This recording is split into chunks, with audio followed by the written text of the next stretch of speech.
Hello बच्चों, let's read our question. Which one of the following statement is true. हमें देखना है कौन सा स्टेटमेंट ट्रू है।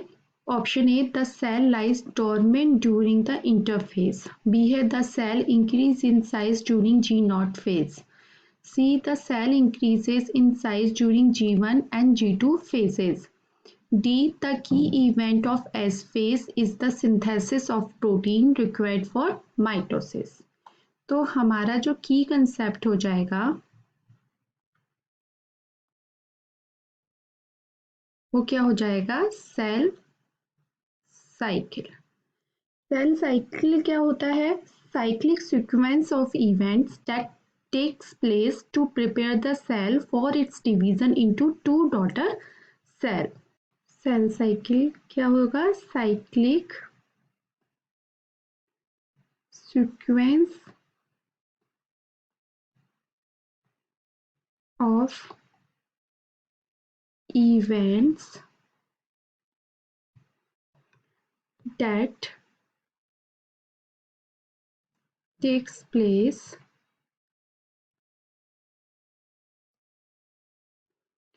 to prepare the cell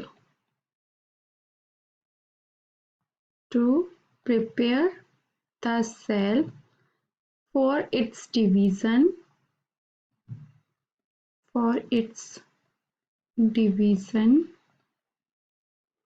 into two daughter cell।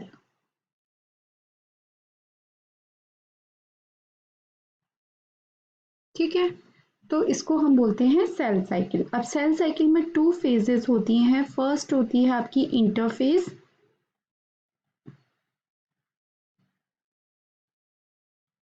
उसके बाद इंटरफेस जिसमें कि आपकी, और एक होती है माइटोटिक।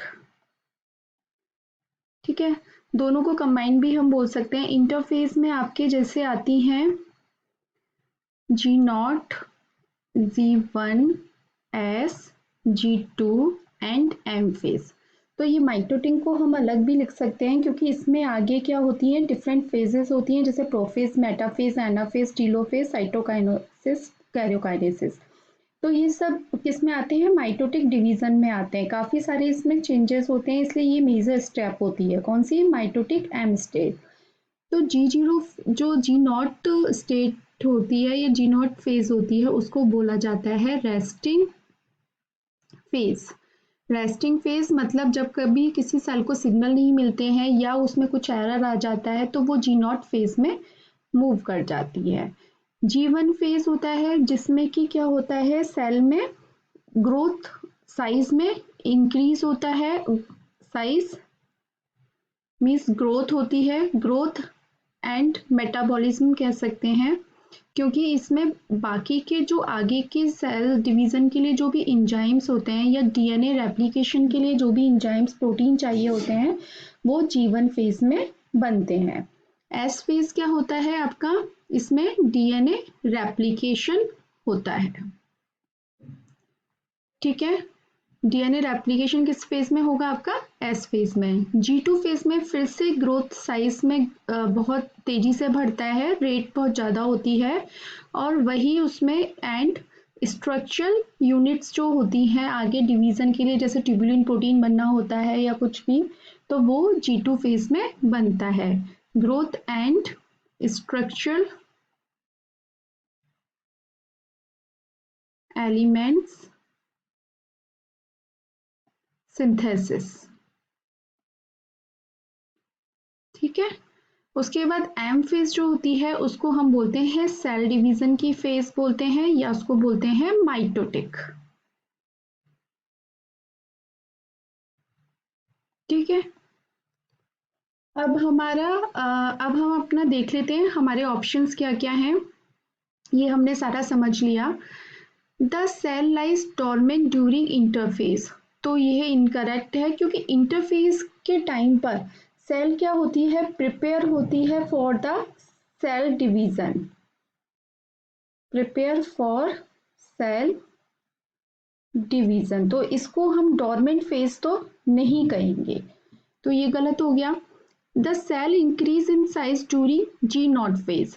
G0 फेज होती है जो कि डोरमेंट फेज होती है, जिसमें कि सेल्स आगे डिवाइड नहीं करती है, मेटाबॉलिकली एक्टिव रहेंगी लेकिन वो आगे डिवाइड नहीं करेंगी, तो इंक्रीज साइज तो इंक्रीज नहीं होगा, तो ये भी आपका गलत हो गया। सी ऑप्शन है the cell increases in size during G1 and G2 phases, ये बिल्कुल सही है क्योंकि हमने यहाँ पर बताया कि G1 फेज में भी आपके ग्रोथ हो रही है, मतलब सेल साइज इंक्रीज हो रहा है, G2 फेज में भी सेल साइज इंक्रीज हो रहा है जो कि बहुत फास्ट रेट से होता है।